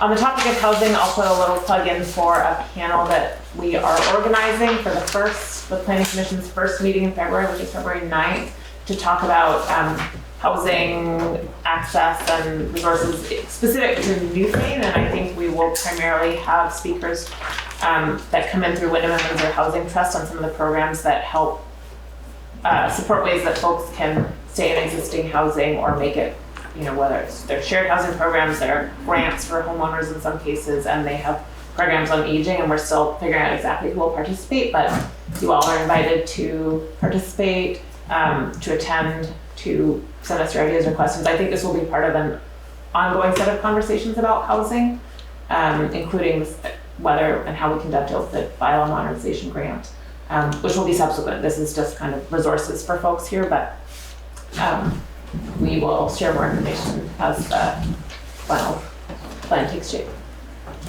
I would just formally say, I don't know if we mentioned here that we were approved for the bylaw modernization grant. Yes. And so we're waiting to get the official information from the state so we can figure out when to start. But this will allow us to bring in a consultant to work with us to look at our zoning laws and how we might use them to encourage more housing. Thank you, Anne, by the way, for all your work on that. It's really a great accomplishment. Great. Jane's up. Is there any questions? All right, Jane, you're up. Just a reminder, the February 23rd meeting, Alyssa Sabetto. Public hearing. If I could just Public hearing, yes. If I could just add to that, originally, when we scheduled that meeting the first time around, it was going to be at the first hour of what would normally be the select board meeting. They weren't able to schedule it on a Monday, so it's now scheduled on a Thursday. And so a request is being made for the select board members to please attend that meeting so that we can get all the information, because it will definitely be a topic of discussion in town. And after that meeting with the, hush girls, hush. After the meeting with the planning commission, then it will be coming to the select board to have another hearing. So it really behooves all of us to be crystal clear about the issue. So it's going to be Thursday, February 23rd at 6 p.m. here at the town offices. And it's a planning commission meeting, and Alyssa Sabetto will be there as well to present the information. Wonderful. Thank you, everyone. Is there anything further? Merle, was that a raise of the hand? You'd like to speak? If you want me to speak. Just want to let you know that there's a hearing tomorrow for the Newfane Inn, the old Newfane Inn. And if you look in your audience, I think Lori D'Amato is sitting out there. She'd like to say hi. Hi. Hi, Lori. Hi, Lori. Welcome to Newfane. Thank you. I'll pop in and introduce myself since we're talking about old properties. Right? So the hearing starts at 6 at the Newfane Inn? No. No, here. Oh, here? There's a site visit first, and then the hearing is here. And the site visit is open for everyone? that wants to go from the board? Yes, I would assume so. It's the DRB and anybody interested in. And is that at 5? 5 or 5:30? Is the site visit at 3 tomorrow? Merle, do you know? What? What'd you do? I said, is the site visit at 3 tomorrow? Yeah. Site visit at the Old Newfane Inn. 6 o'clock is the hearing. Okay.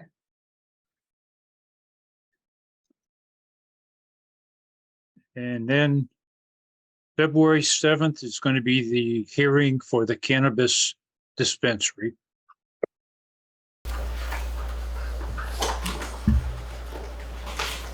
Is that before it comes to our? Before it comes to us as a, Yes, just for the DRB. for the, before it comes to us for.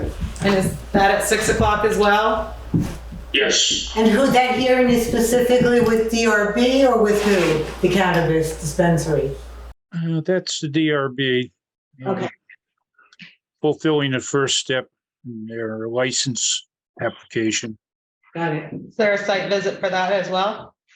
Yeah, they have to have a permit from the town before the state will consider it. I think you people, you're the Cannabis Control Board, right? Commission, right? Yeah. Yeah. So, Yeah, board is only at the state level. Right. We're the CCC. Okay. Lots of fun stuff going on. That's awesome. Oh, yeah. That's it. Thank you, Merle. No other committee reports? We did schedule members of the public. How about unscheduled members of the public? Anyone? Okay. Now we will go to old business, and we made a motion to do the articles first, so we will get started on that. So I just took a look at the articles and I just proofread the, up through Article 33 against what we had previously. But Melissa, the page that summarizes those final numbers, could you just print that out just so we can do a proofing of the numbers here before we sign off? You mean this page? Yes. I gave you guys all copies. Yeah. Everybody has a copy. You can share it. And this stuff here. Until you got it. So you no, I should have the chart on right there, Katie. The next one down. This one? Yeah. Yeah. Okay. I'll send you notes. General funds. So we need to do it. Melissa? Yep. Can you just talk us through it? So article starting with Article 34, where the numbers are here in the, Yeah, can I get a copy of the articles? I don't have that. I need it. This is a signing copy. Okay. so start with Article 34, I believe. Thank you, Kate. It's good to see you. Nice to see you all. Thank you all. Bye. Bye. All right, so Article 34 is the expenses of $1,605,485.80 is all the expenses for the general fund and the town and highway operating expenses. And where is that in this report you gave us? So for the expense side of it, it is, which I don't have page numbers on this. That's chapter 9. Because one out of has to put page numbers, so. Did you staple them? I stapled their copies. So it's all the way, if you look at the top of your page, it'll say equipment, repair and maintenance. And it's got a blue line at the bottom. The blue line at the bottom. Is it this one? It's right before the special appropriations. Yes. Right there, yeah. Okay. So that number. 2 lines, Katie. 2 lines. Okay, so here it is. Okay. Okay, so that number right there represents all those expenses for the town and the highway operating funds. That does not include the special appropriations. Right. All right. So then it says, of which the 1.298, and does that appear anywhere on the report? Yep, so that's on the very first page. That's under the revenue section. On the very first page, I'm sorry. See the very top up there, the very first number where it says property taxes? Yep, that's how much it raised. 12988. Okay, got it. So it's that number, and then you have all the ones under the general fund revenue, which equals $306,616. Where is that? That's a total of that 5,000 all the way down to that $600. It's not on that sheet. It's just in my head. Oh, okay. So all those numbers plus that 1.298,869.80 Comes to 306. comes to that. It matches those expenses right there. That 1,605,485. Okay. Got it. Okay. Yep. Sure. Not confidence instilling, but sure. Well, we can take a minute and pull out a calculator. No, it's just basically, Katie, all you're doing is you're taking all the expenses and you're subtracting out all those anticipated revenues, like the current use and the interest and all those, that whole list right there. You're subtracting those out, and that's how you're getting the property tax that you need to raise. Okay. Just for that fund, those two funds, the general fund and the highway. All right. Okay. Article 35? Article 35 is the capital.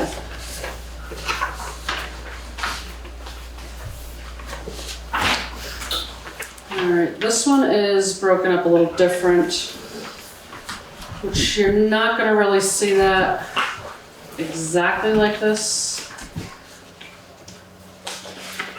So on the last page, you have all the capital expenditures. Well, maybe it's not the last page, but the last page of the expense report anyways. Sorry. Page numbers, please. I could do page numbers because Lynetta has to put page numbers on there. I thank you.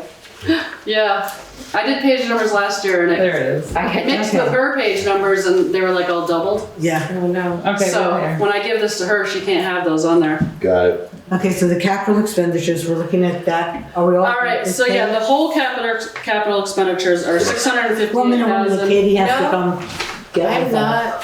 Katie's getting there. Give her a sec.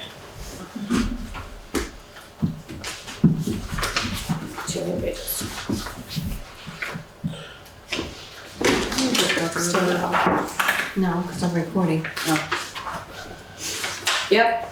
Okay. All right, so that $482,678.84 is part of this here, the capital on that page. But we have to break up that separate one for the excavator lease. So the excavator lease is on this page. We have yeah, to break it out of the articles. Yep, so Article 36 is just for the excavator lease, which is up here in the equipment purchase principle. So then if you were to add together the numbers in Articles 35 and 36, it should add up to this total. Along with Article 37 for the $150,000 capital reserve. Okay, transfer. so these three, Those 35, 36, and Yeah. 37, add up to the totals for the capital expenses. Right? Yep. And so if we added, I'm sorry, I ain't gonna do this. Go ahead. If we because- added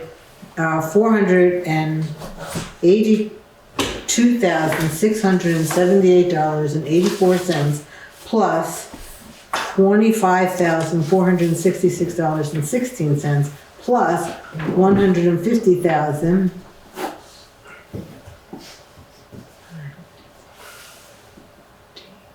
So math is right. Okay. I need a calculator. Who am I kidding?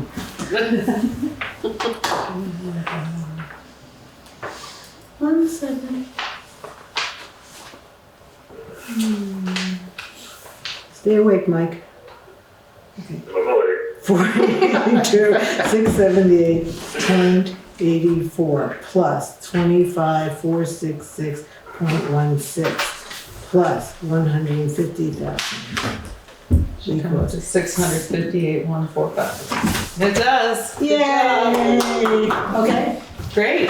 Okay, so, yeah, those are all the articles, and then I haven't looked through the other ones for these special appropriations, but they should be adding up to $43,513, which is what she's got on top here.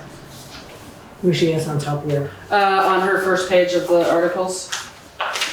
I see 43,513. Yep. Okay.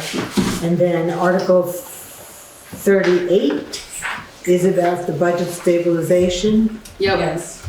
Okay.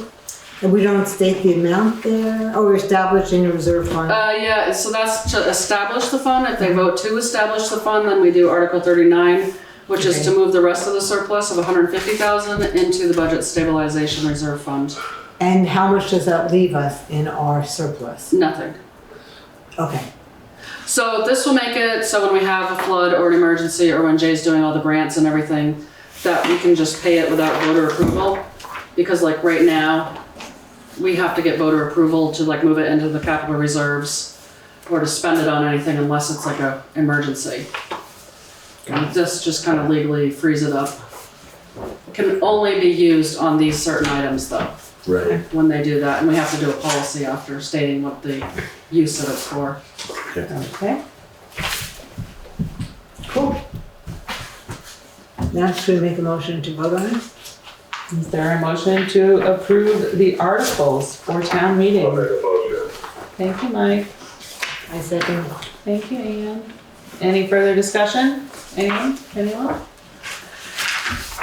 Hearing none, all those in favor say aye. Aye. Aye. Great job, everyone. Now let's talk about the budget. So we have to vote on the budget that we worked so hard on from October to December. January. Forever. So we need to make a motion to accept the budget. And that's, Yeah, I mean, you could do it one lump sum, I guess. I don't know. Carol could answer that, I guess. how would you like us to do it? Oh, sorry.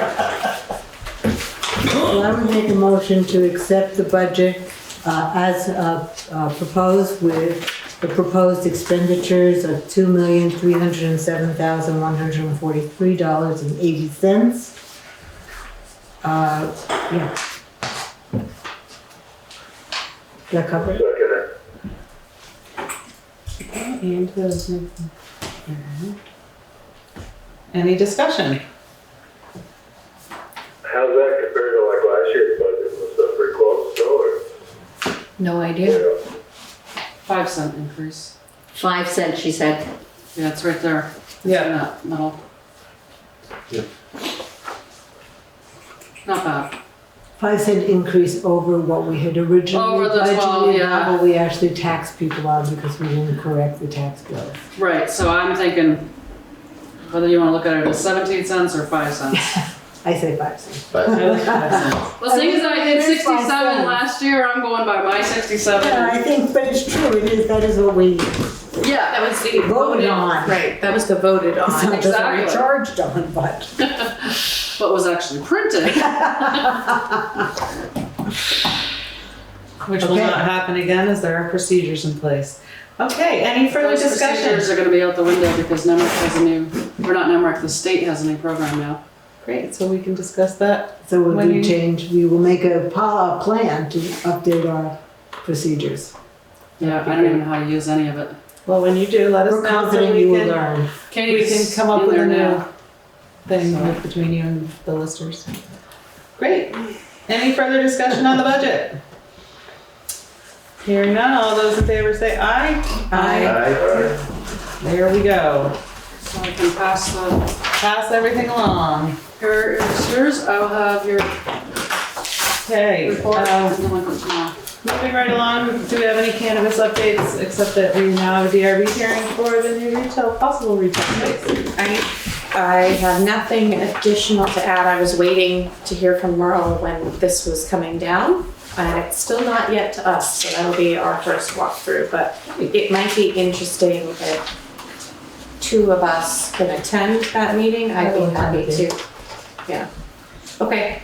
Because I want to see how it goes too, what questions come up, and it'll be interesting. Yeah, I'd be happy to attend with you. All right, town beautification. Any beauty updates? I have no beautification updates. I still need to get with Ann and come up with a press release. But we really should. I think we need to have a plan to bring it here first, but yeah. I could, give me till February and I could sit Give you down. to February, all right. Okay. Is that okay with your schedule? Sure.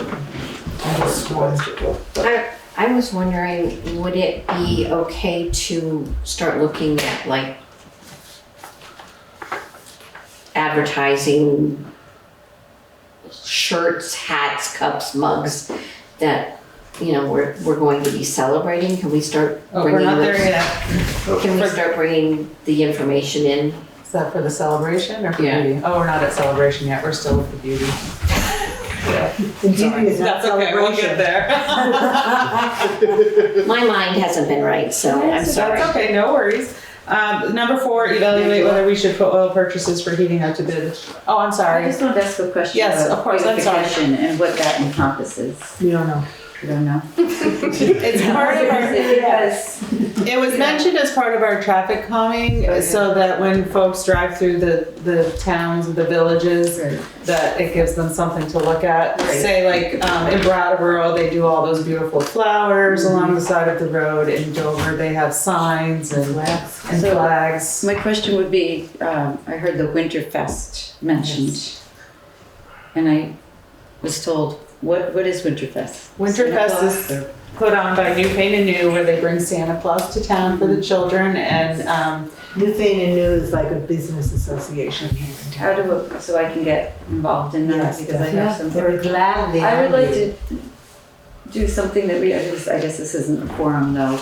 I will give you my phone number With the after. town. And talk to you more about Newfane and New. Yeah.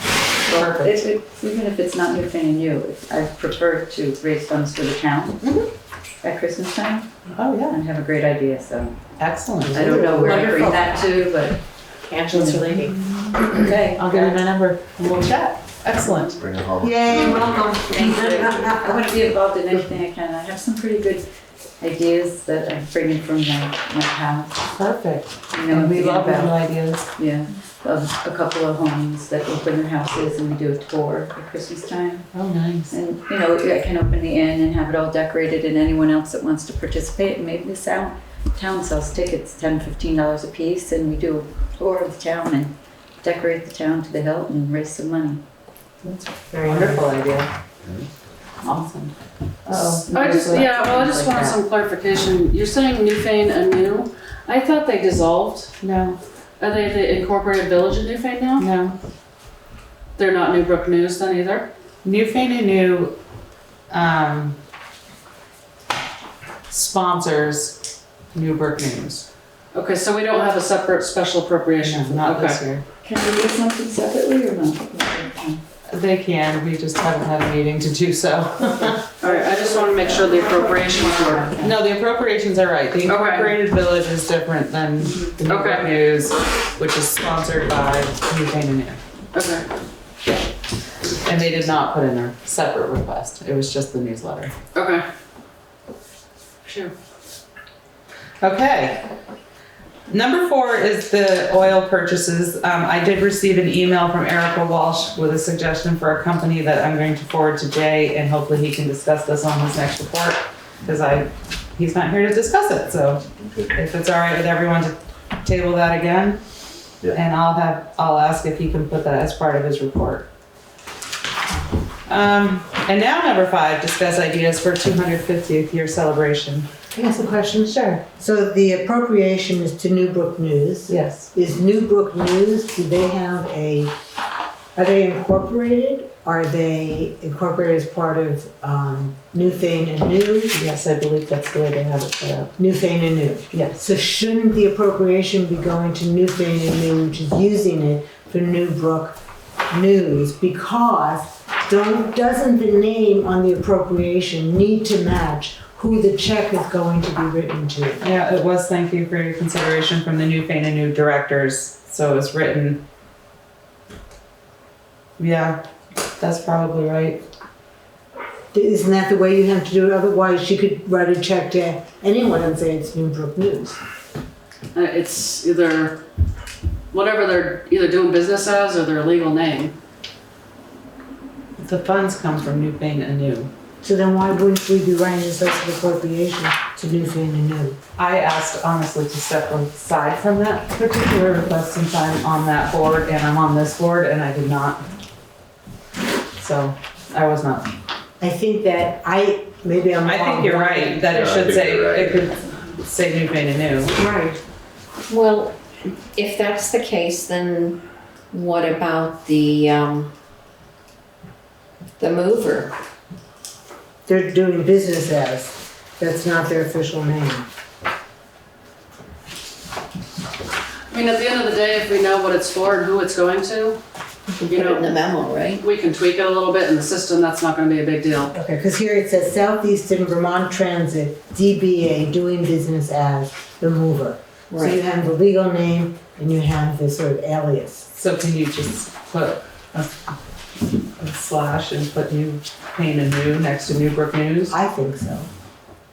It might not all fit on there, but Or wouldn't it? I only have a limited space in the computer, not in the Excel. Oh. It'll fit on the Excel, but not in Nemrick. Okay. Okay. Oh, so you want me to just, I'll figure it out. Yeah. I just think especially for voters to be clear that that's who they're giving the money to and for that purpose. 2 and 4, yeah, Yes. I agree.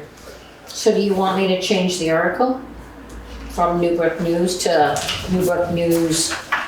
Newbrook, Newfane and New for Newbrook News. So then, but no, that's a little confusing, I'm sorry, because what Jane said is that they want the money for the Newbrook, for all the activities of Newfane and New. So it's going for Newfane and New, not just the Newbrook News. She listed what Newfane and New does. This is the ARPA request. That's true. I don't have that one in front of me. Maybe somebody should just reach out to Jane tomorrow. Or you can call her. Well, let's just see what their request for the appropriation says. Well, thank you for having that so handy. Do you want me to look through some? No. I know right where it is once we get to the first page.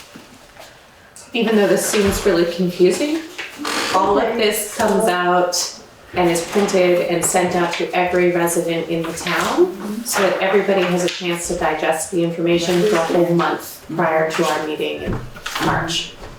We send it out to, you know, it goes out to registered voters, but you can stop in and pick one up after they're ready. I just like to know what's going on in town since I'm new. Yeah, absolutely. And you'll enjoy it because there's some old photographs and new photographs. And what else is in our town reports? All of the committees have written out what they've been up to in the last year. And, oh yeah, it is on both. There's a lot of information. That's great. So can we put it at that and then we'll sign it? Great. Now that that's taken care of, thank you, Anne, for the clarification. We'll have a stack of them. Let's talk about the celebration of Newfane's founding, the 250-year celebration. And Juanetta had an idea. Well, I was wondering about, advertising, promo gifts. Whether it's a blanket, a hat, some cups, something celebrating past and present. I like that idea. It's nice. That's a good idea. I think if it's done with good taste. We So have a much lot of poor artists in taste. town. Well, we have a lot of artists in town who could help design it. Well, you see a lot through, for imprint, you know, you could do water bottles or whatever. If you use the town logo and the date, centennial, octational, 250. It's not bicentennial, it's. It was We might really wanna- weird, semi. Yeah. What was it, guys? We might want to put it out to the artisan community, maybe have a graphic created just for this event. And I was thinking if there was anybody in the community that was interested in assisting in discussing ideas, to reach out to the board. Excellent. Give a contest. Yeah, and the fire department's also having several different celebrations for their 75th anniversary. And their first one's coming up in February. What is the date of the 250? It's July, right? We don't have a date at this point. No. So it was based on the 250th town meeting. That's the official marker, because there was actually a lapse and the town was rechartered from Fane to Newfane. So it's a little bit weird. All right, so if anybody's interested, please reach out. You can reach out to Katie, Juanetta, me. That would be great. Is there any new business? I'd like to discuss something just as part of Juanetta's report. She gave us this information about the legislative discussion that's taking place, and that the law that allows us to have no public meeting but town meeting, and instead just have a Australian ballot, that the legislature is going to the governor to see if the possibility of extending that. So we will not know until January 26th, and it'll be, what? The email that Carol sent me today says that it's already gone to the legislature and it's going to the Senate. Yeah, it's going to one house, it's gotta go to the second house. Right. And it's just extending the law that sunsetted Sunday. So as of Sunday, all your meetings have to be in person or Zoomability. in person and Zoom. You can't have just Zoom. Planning Commission has been having just Zoom meetings. They can't do that until this is extended again. Okay. So then this also then impacts town meeting, am I correct? Only if you want it to. That's what I'm trying to say. Yeah. So, Right now, it's all back to the way it was pre-COVID. You have to have the in-person town meeting on the day that we voted to have it. Vote the positions by Australian ballot, everything else in person from the floor. If they pass the extension of that just sunsetted, they leave it up to the towns to decide what kind of changes they want to make because of COVID. I think people are ready for an in-person town meeting. I would agree. Here's what I'm putting on the table. I want to make it a conscious choice of the select board. So that's what I'm asking. So if this is to pass the legislature, we won't know about it until after the deadline for putting out the notice for town meeting. So I'm asking our select board, do we want to make a vote now that if the state says that you have the choice on doing in-person or not, I would make a motion that we go forward with the in-person. I'll second that. In person. Yes. Any discussion?